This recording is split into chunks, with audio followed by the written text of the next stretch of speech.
ಸಖತ್ ಖಾರ ಬಣ್ಣ ಮತ್ತು ರುಚಿ ಆಚಿ ಚಿಲ್ಲಿ ಪೌಡರ್. ಹೃದಯಾಘಾತಕ್ಕೆ 22 ವರ್ಷದ ಬಿಕಾಂ ವಿದ್ಯಾರ್ಥಿನಿ ಬಲಿಯಾಗಿದ್ದಾಳೆ. ಚಿಕ್ಕಮಗಳೂರು ಜಿಲ್ಲೆ ಶೃಂಗೇರಿಯ ಬಿಸಿಎಂ ಹಾಸ್ಟೆಲ್ನಲ್ಲಿ ವಿದ್ಯಾರ್ಥಿನಿ ದಿಶಾ ಸಾವನ್ನಪ್ಪಿದ್ದಾಳೆ. ಶಿವಮೊಗ್ಗ ಜಿಲ್ಲೆಯ ತೀರ್ಥಹಳ್ಳಿಯ ದಿಶಾ ಅಂತಿಮ ವರ್ಷದ ಬಿಕಾಂ ಓದುತ್ತಿದ್ಲು.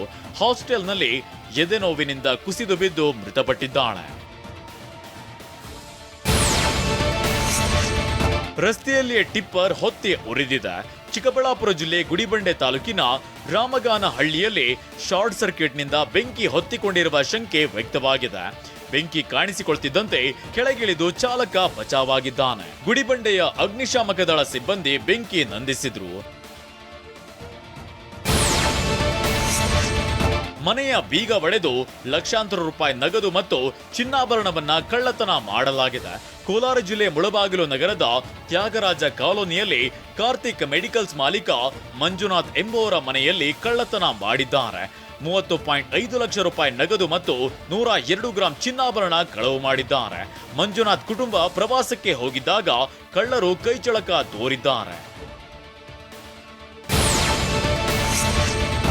ಧಾರವಾಡ ಕೃಷಿ ಇಲಾಖೆ ಜಂಟಿ ನಿರ್ದೇಶಕ ರಾಜಶೇಖರ್ ಮನೆ ಮೇಲೆ ಲೋಕಾಯುಕ್ತ ಪೊಲೀಸರು ದಾಳಿ ಮಾಡಿದ್ದು 6.07 ಕೋಟಿ ರೂಪಾಯಿ ಮೌಲ್ಯದ ಆಸ್ತಿ ಪತ್ತೆಯಾಗಿದೆ. ಧಾರವಾಡ, ಬೆಳಗಾವಿ, ಹಾವೇರಿ ಮತ್ತು ಚಿತ್ರದುರ್ಗದಲ್ಲಿ ದಾಳಿ ಮಾಡಿದ್ದು 3 ಸೈಟ್, 3 ಮನೆ, 6 ಎಕರೆ 30 ಗುಂಟೆ ಜಮೀನು ಸೇರಿ 5,34,25,000 ಮೌಲ್ಯದ ಸ್ಥಿರಾಸ್ತಿ ಪತ್ತೆಯಾಗಿದೆ. 80,000 ನಗದು, 38 ಲಕ್ಷ ರೂಪಾಯಿ ಮೌಲ್ಯದ ವಾಹನ ಹಾಗೂ 18 ಲಕ್ಷದ ಚಿನ್ನಾಭರಣ, 15 ಲಕ್ಷದ ಇತರೆ ವಸ್ತು ಪತ್ತೆಯಾಗಿದೆ. ವಿಜಯನಗರ ಡಿಎಚ್ಒ ಮನೆ ಮೇಲೆ ಲೋಕ ದಾಳಿ ಮಾಡಿದ್ದು ಶಂಕರ್ ನಾಯಕ್ಗೆ ಸಂಬಂಧಿಸಿದ 4 ಕಡೆಗಳಲ್ಲಿ ದಾಳಿ ನಡೆದಿದೆ.